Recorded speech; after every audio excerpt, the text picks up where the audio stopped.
غریب صحابه کرامو د رسول الله صلی الله علیه وسلم سره دا شکایت وکړي چې یا رسول الله دغه مالدار صحابه چې دي دا هغه عبادت کوي لکه موږ چې عبادت کوو لیکن دا موږ څخه په اعمالو او په ثواب کې زیات دي ځکه الله رب العزت دوی ته مال او دولت ورکړی دی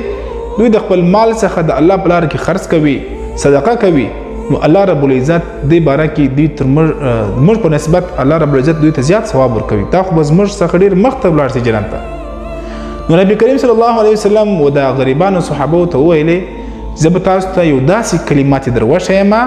چې د دې په برکت سره به تاسو بالکل د دوی څخه په ثواب کې مخته سئ چې کوم څوک دا کلمات ووایي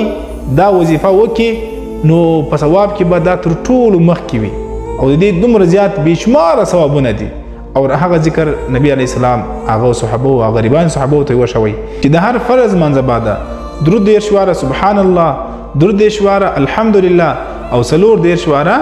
الله اکبر چې کله یو انسان د هر منځه نه بعد دا کلمات ووایي دا وظیفه وکړي د دې سړي په ثواب کې به ډېر تیزوالی راسي او ثواب به ډېر زیات سي او تر هر چا به زیات سي خو بیا څه وخت چې د مالداره صحابو په دې عمل باندې خبر سو هغه هم